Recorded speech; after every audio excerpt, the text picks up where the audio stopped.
So, I was asked to do this presentation, and as always, I said yes first, and then thought, what's the brief? Actually, I thought, what on earth have I done? Well, they said, for Steve's presentation, they want fun, showing his personality and enthusiasm, and with the takeaway message of rolling with life and taking opportunities when they arrive. Maybe this is an opportunity. Maybe they've heard my previous talks. Well, this is my third time doing this. They keep asking me. Baffles me. 2 years ago, I was with Anna and Darren. Great people, great advisors. Actually in school, talking, interacting with students. We were in our element. Now, neither of them with connections. Although they're still involved in the career sector. Wonder if that was in their plan. 2 years ago, I was there in person. I had no comprehension that 2 years later, I'd be doing a pre-recorded presentation in my back garden during a global pandemic. You might know the saying, you've got to roll with life. Remember that earlier thing about my presentation? Well, maybe roll with life, maybe roll with the punches. That is, move one's body away from an opponent, blows, so as to lessen those impacts. Adapt oneself to adverse circumstances. Well, this is me doing just that. In my garden, talking to a camera, wondering if anyone will even view this video. So, what's my story? I can't believe that it's 40 years, yeah, count them 40 years, I was just finishing year 13 and miserably failing my A-levels. I don't need a global pandemic to fail them. However, by then I knew what I wanted to do. I had a dream, I had a goal. Hey, didn't need A-levels. I rolled with the punches. My dream, make maps for the Ordnance Survey. 40 years ago, on October the 13th, 1980, yes, I do remember that date, I joined the workforce for the very first time. I'm 59 this year, and the government have kindly moved the pension goalposts. Got to work till I'm 67, do the maths.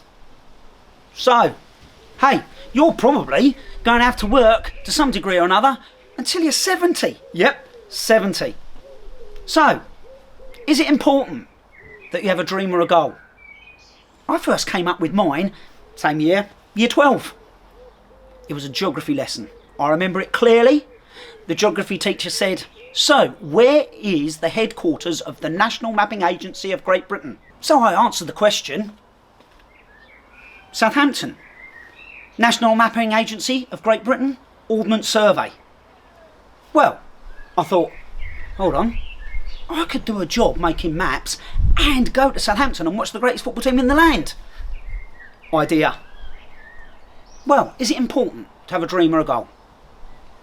How come you have to keep answering that question? You probably all have. So what do you want to do when you leave school? Or words to that effect. Me? I worked for the Ordnance Survey for 23 years and 187 days. Yes, I didn't count it. It was on my leaving form. I lived the dream until another dream came along. And now I've been a careers advisor for Connections for over 15 years. And not even full time. I also have my own business, doing drum workshops. Much call for that, not much call for that during the lockdown. And I think the neighbours prefer me being a careers advisor rather than a drum workshop facilitator. Can't think why. If someone told me I was going to be a careers advisor, drum workshop facilitator in the future, back at school, I'd have questioned their logic. My careers advisor wasn't exactly an inspiration, and me, I played the trumpet at the time. Come on, Steve, get to the point. Is it important that you have a dream? And does the dream have to be a career plan that you work your way up the slippery ladder over the next however many years? What are you going to be doing in 40 years' time? How about 40 months' time? Is that even a question that needs answering? Well, my wife got me a book. The Squiggly Career. Yep. What on earth? Well, let me draw a diagram. I can't sit still and not do very much. Okay, so I'm going to draw a diagram. Okay, most people consider life as a ladder. Okay? Ladder. You start here and you go up the ladder. become the CEO, leave with loads of money, nice retirement. Not sure that's going to be your life. Don't know. Okay. I reckon you're going to start here. You're going to go like that. You're going to go there. You're going to go there. You're going to come back. And if I'm honest, that's probably more how my career has looked.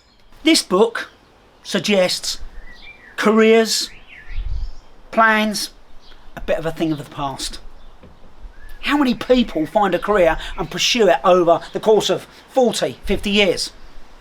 I went to a school reunion about 20 years ago, and I think I was the only person who was still in the same career that I started after school. And since then, even I've blown the system and gone for a squiggle. So, this book recommends 5, count them, 5 career skills. Number 1, super strengths, the things you're great at. You need to know what your strengths are and take action to make your strengths stand out across everything you do. Your values. What makes you, you. Identifying what motivates you, what drives you on, will help you make good career decisions and understand people in a meaningful way. Confidence. Belief in yourself. We all have confidence gremlins, things that hold us back. Focus on your successes. Believe in yourself and develop a strong support system. Networks. People helping people. It's important to build relationships in a way that works for you and learn to build an effective network based on what you can give rather than what you can gain. And future possibilities. Key 1. Exploring options. As the book suggests, career plans are maybe things of the past. Your focus should be identifying future possibilities. For impossibilities, insert dream or goal. And take actions to explore them in the present. Even with COVID-19 as a backdrop. What is your work why? So, what's your next possibility? Preferably one that uses your super strengths and values, those skills, qualities, interests and knowledge you already have. And you've got a load. So, next year, I'm going to be an apprentice in accountancy. This time next year, I'm going to have to set up my own business in social media. This time next year, I'm going to be working in the city on my way to making my first million. They sound like possibilities. They sound like dreams and goals to me. Start exploring now. Start your story. What's the next chapter? Do you need to know what the last chapter is? Nah. That's all very well, I hear you say. How am I going to do that? Well, I found these on the Job Hunter's Bible. Good website. So we've got 5 key skills. I've now got 5 steps. Think of yourself as whoever takes you on will be really fortunate to get you. I'm always telling my bosses that. They're really fortunate to have me. I think they might believe me one day. Figure out what it is you want to do and why. Your next possibility. As if it's ever that easy. I want to tell you a true story. Might have to look at this for a minute, but bear with me. A salesman used his summer to figure out what he wanted to do, but was a bit dismayed to notice that what he most loved to do would never generate enough income to support his family. He loved to play bridge, a card game. However, he decided, let's take a crack at it. He started small, holding on to his sales job, teaching people to play bridge on Friday nights and weekends. But soon he was in such demand that he had to quit his regular job to teach bridge full time. Eventually he had to hire other teachers. In time he expanded to other cities. He ended up earning far more than he'd ever done as a salesman and doing what he loved to do. True story. And the moral of this tale? Don't ever give up on finding the life that you would most love to live. I'm finding it now. The first step is figuring out what life you really want. And that takes a bit of hard thinking. Just a note. My 25-year-old son is doing this video. Socially distanced, of course. Stay 2 meters back, Matt. He has his own social media business alongside a part-time job. I'm not sure at 17 he could have articulated what he wanted to do.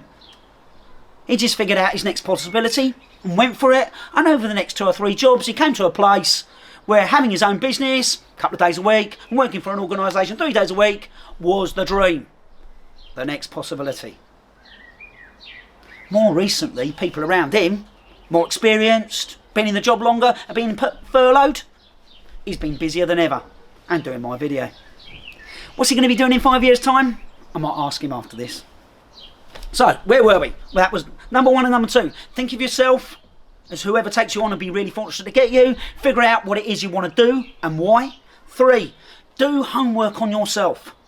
Figure out what you do best and what you most love to do. Your best weapon is your enthusiasm. I think it's mine. Number 4, figure out who you'd like to work for and do your homework.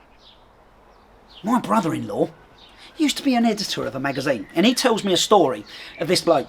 This bloke wanted to work in publishing, and he knew which publishing house he wanted to work in, but he didn't have an in. He didn't know anyone there.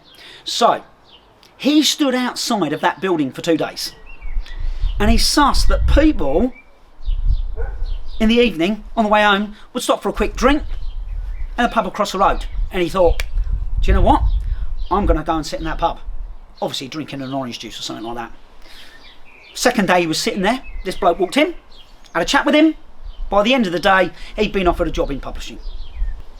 Figure out who it is you'd like to work for. Do your homework. You know, believe in yourself. And finally, find your bridge person. And I don't mean the card game bridge. I mean the bridge person, the thing you walk over. The person who knows how to get you into that job or career. 40 years ago, if you remember, I joined the Ordnance Survey. I went home, told my dad, hey Dad, I've got a job I want to do, work for the Ordnance Survey. And he went, you know what? I think I know someone whose son works for the Ordnance Survey. Well, can you get me an introduction? He said, I'll go and speak to her. Next day, came back, yeah, I can go and meet this bloke who works for the Ordnance Survey. Now, that was a bit of a long shot. There were only 4 people working in the Ordnance Survey in Southend, and my dad knew the mum of one of them. What were the odds on that? But find the people who might be able to be a bridge person for you to get into the job you want to do. You may not be fortunate to know someone in the sector.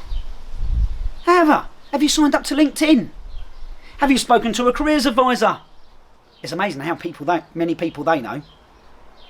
Okay, well, all well and good. And if you've made it this far watching this, thank you very much indeed. But what can you practically do about it right now? You're being told probably job prospects, career prospects have been impacted by this global pandemic. And an already challenging future appears to be, yep, a little bit more challenging. Thanks, Steve. So, top tips. 1, do a character profile. It's not the be all and end all, but it can help you discover what makes you, you. Try 16personalities.com. Next, number 2, ask your 3 most trusted friends and family, what are your best skills and qualities? Write them down. They might surprise you. 3, know what you love. It probably isn't the game of bridge. It might not be drumming. It might not be filmmaking like my son. But look for your passion. Look for that thing that, you know, you just love it. Draw a Venn diagram. Yeah, I know it's a long time since you've done maths, but draw a Venn diagram, okay? I'm going to draw another diagram. Much better than the bit of paper I got there, but draw, right, Venn diagram. 4 circles. Okay? You can do this. 1, 2, 3, 4. Okay. Top 1. Your skills. Skills. Figure out what you're good at. Write them in there. All your skills. Next, your interests. You know, what things really interest you. Things that you like to do, etc. Next, your qualities. People get a bit mixed up about qualities, but qualities are enthusiasm, confidence, things like that. You know, they're not skills, they're the qualities, things that make you really you. As I say, ask your mates, ask your friends, those people that like you. You know, what are your qualities? And finally, your values. You know, do you want to make a fortune? Even if the job's going to be a bit of a pain? Or do you want a job that you love? Don't know, but in the middle there, yeah, right there in the middle, that's where you're aiming for. Yeah? Where all of those things come together. So, that was number 4. 5, speak to a careers advisor. Seriously, they can really help. By the way, they're not all like me. Finally, email me at connections@southend.gov.uk and put my name in the subject line. I'll be more than happy to provide any resources and insights I've gained over the last 40 years. That just sounds so incredibly long. At least if you email me, I'll know at least one person has watched this video. Maybe I've got a future in TED Talks. Finally, watch this again. This time with a notebook and pen, and write it down. Yeah, things that, yeah, maybe you won't have to write down all of it, but there might be one thing that really inspired you. My son's telling me to stop. So, one final thing. Go for it.